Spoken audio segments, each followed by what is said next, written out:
Thank you for coming to Starbright Storytime.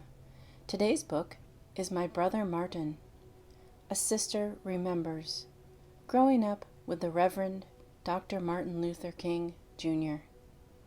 by Christine King Farris, illustrated by Chris Soentpiet.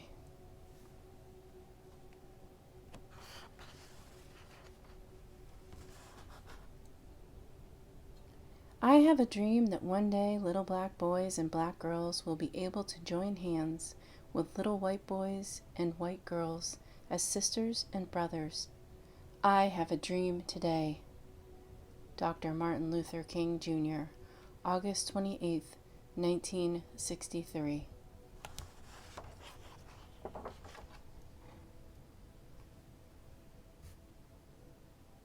My Brother Martin. A Sister Remembers, Growing Up with the Reverend Dr. Martin Luther King, Jr. by Christine King Farris, illustrated by Chris Soentpiet.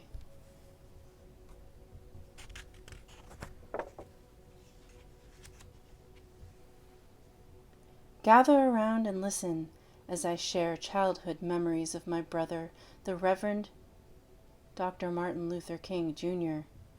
I am his older sister, and I've known him longer than anyone else. I knew him long before the speeches he gave, and the marches he led, and the prizes he won. I even knew him before he first dreamed the dream that would change the world.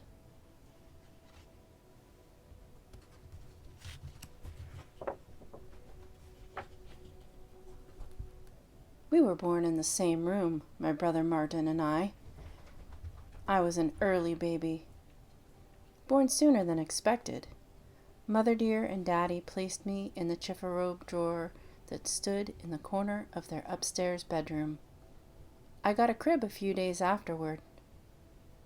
A year and a half later, Martin spent his first night in that hand-me-down crib in the very same room. The house where we were born belonged to Mother dear's parents, our grandparents, the Reverend and Mrs. A.D. Williams.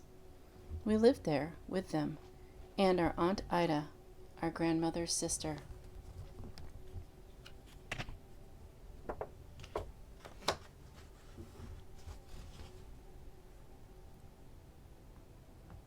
And not long after, my brother Martin, who we called ML because he and Daddy had the same name, our baby brother was born. His name was Alfred Daniel, but we called him A.D. after our grandfather. They called me Christine, and like 3 peas in one pod, we grew together.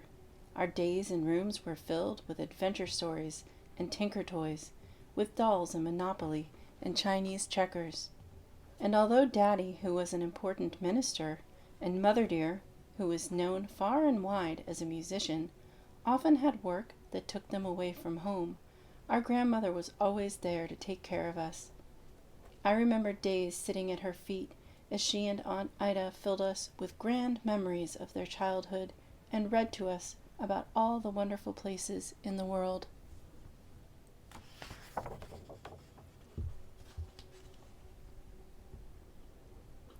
And of course, my brothers and I had each other. We 3 stuck together like pages in a brand new book. And being normal young children, we were almost always up to something. Our best prank involved a fur piece that belonged to our grandmother. It looked almost alive, with its tiny feet and little head and gleaming glass eyes.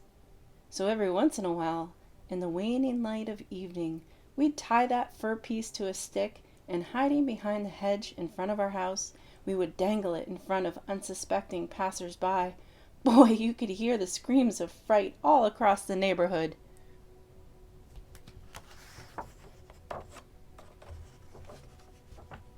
Then there was the time Mother dear decided that her children should all learn to play piano.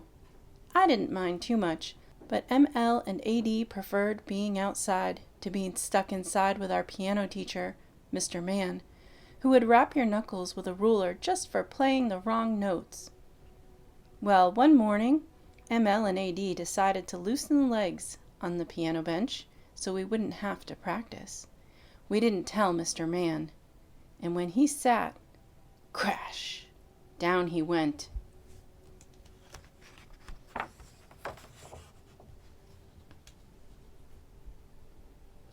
But mostly we were good, obedient children, and ML did learn to play a few songs on the piano. He even went off to sing with our mother a time or two. Given his love for singing and music, I'm sure he could have become as good a musician as our mother had his life not called him down a different path. But that's just what his life did. My brothers and I grew up a long time ago, back in a time when certain places in our country had unfair laws that said it was right to keep black people separate because our skin was darker and our ancestors had been captured in far-off Africa and brought to America as slaves.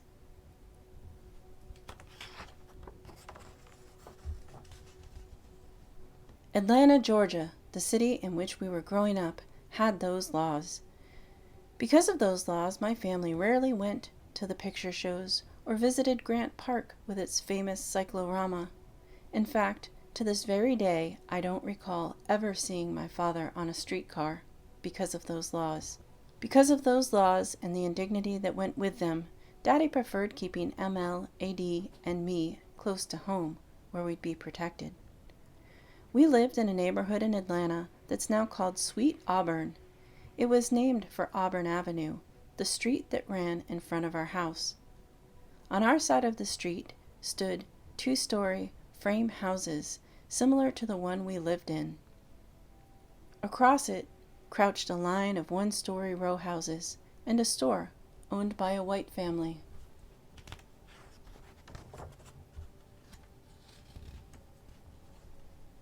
When we were young, all the children along Auburn Avenue played together, even the 2 boys whose parents owned the store. And since our house was a favorite gathering place, those boys played with us in our backyard.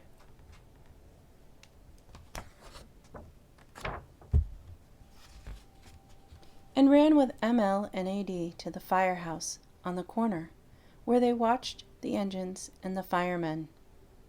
The thought of not playing with those kids because they were different, because they were white and we were black, never entered our minds.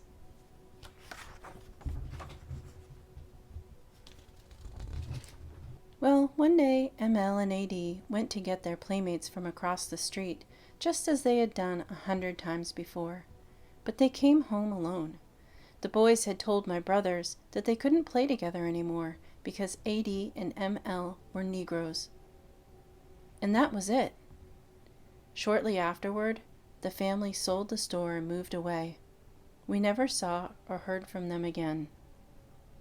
Looking back, I realize that it was only a matter of time before the generations of cruelty and injustice that Daddy and Mother Dear and Mama and Aunt Ida had been shielding us from finally broke through.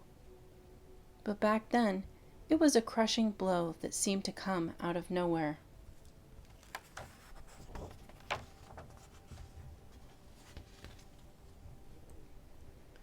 Why do white people treat colored people so mean? ML asked Mother Dear afterward. And with me and ML and AD standing in front of her, trying our best to understand, Mother Dear gave the reason behind it all. Her words explained the streetcars our family avoided and the whites-only sign that kept us off the elevator at City Hall. Her words told why there were parks and museums that black people could not visit, and why some restaurants refused to serve us, and why hotels wouldn't give us rooms, and why theaters would only allow us to watch their picture shows from the balcony. But her words also gave us hope.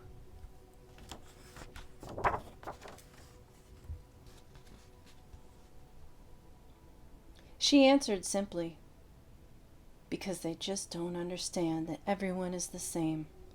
But someday, it will be better. And my brother ML looked up into our mother's face and said the words I remember to this day.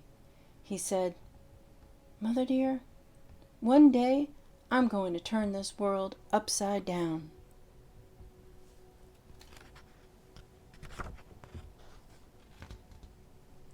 In the coming years, there would be other reminders of the cruel system called segregation that sought to keep black people down. But it was Daddy who showed ML and AD and me how to speak out against hatred and bigotry and stand up for what's right. Daddy was the minister at Ebenezer Baptist Church, and after losing our playmates, when ML, AD, and I heard our father speak from his pulpit, his words held new meaning.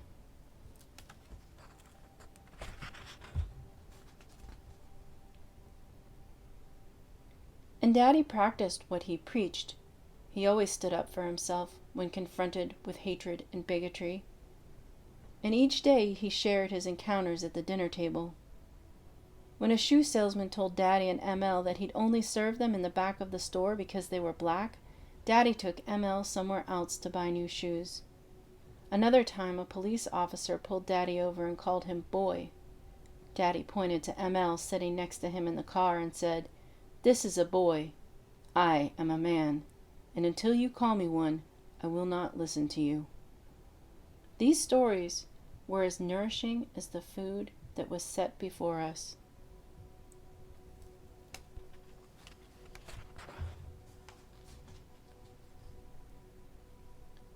Years would pass, and many new lessons would be learned. There would be numerous speeches and marches and prizes. But my brother never forgot the example of our father, or the promise he had made to our mother on the day his friends turned him away.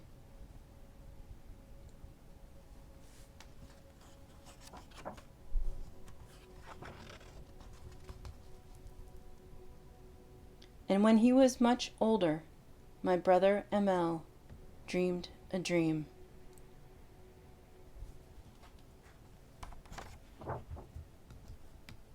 That turned the world upside down.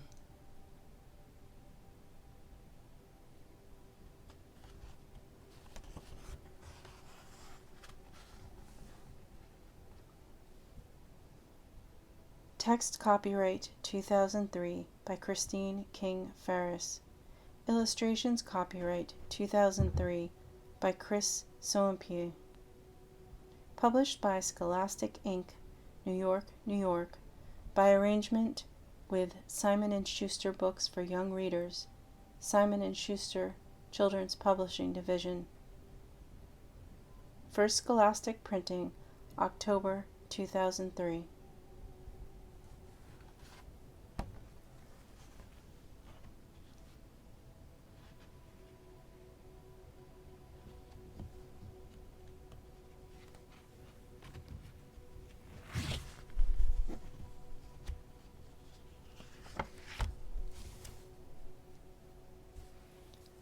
This has been My Brother Martin.